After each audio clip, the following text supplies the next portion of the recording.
and it's just superb to see so many people here. It just shows the awareness of how important this issue is. Remember, it isn't just Penrith, it's the whole of Cumbria that is going to get the second pump cut from their station. We'll all be in the same boat. All these stations with one engine covering a huge area. It's an absolute catastrophe if that is allowed to happen. The consultation finishes on Monday. March now to the bandstand. Our chant is all hands. All hands. All hands. All hands. All hands.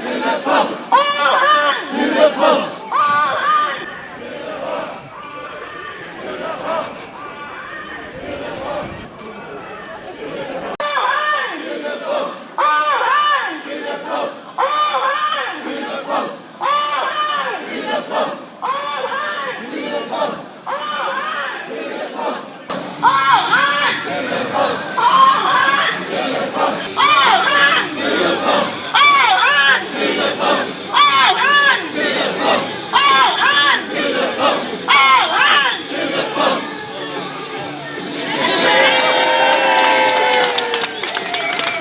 Emailing the cabinet members or any member of the council, remember it's Cumbria, not just Penrith.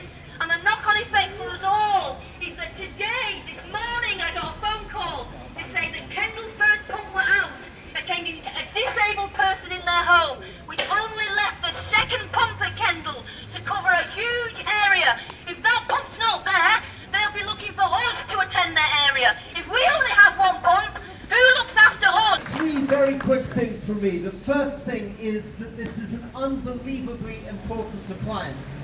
As Dawn said, this is a very sparsely populated constituency. We desperately need to be able to cover a lot of space.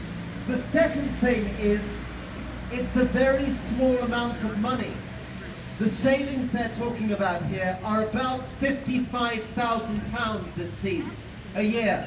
That really, in terms of the council budget, is not very much money at all. It will be relatively easy for the councillors to make the decision to keep this if we do the third thing, which is, please everybody, every single person here, send an email or a letter to one of the cabinet members of the county council.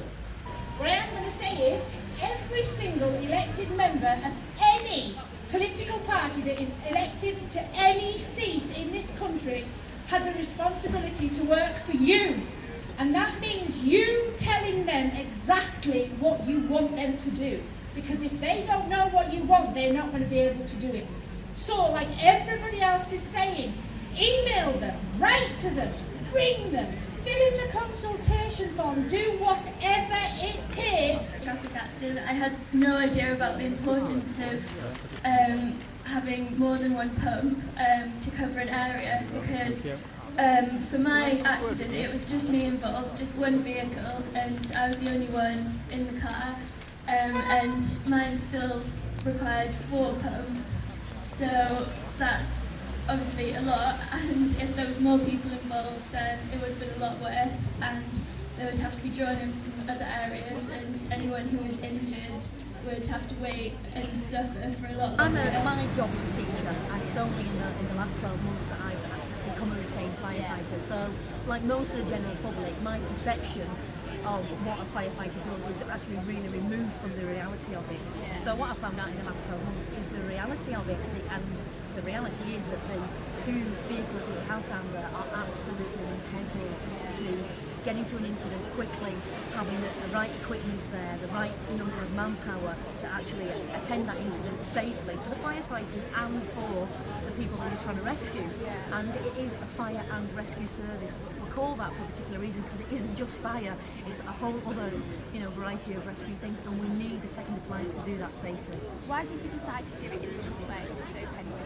We've tried numerous things. So the Herald has run a fantastic campaign.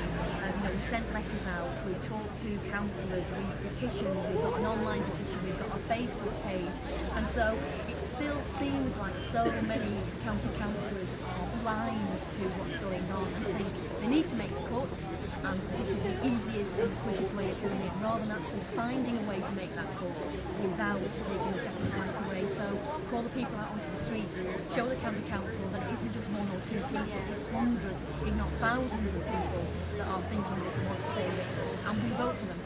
And at the end of the day, you know, be concerned about holding your seat, really, and so that's why it takes the streets. How happy are you with the turnout today? I'm gobsmacked. I'm blown away. I can't believe that this many people have turned out. I was stood at the bandstand and looking down, and it's stretched beyond the clock tower there.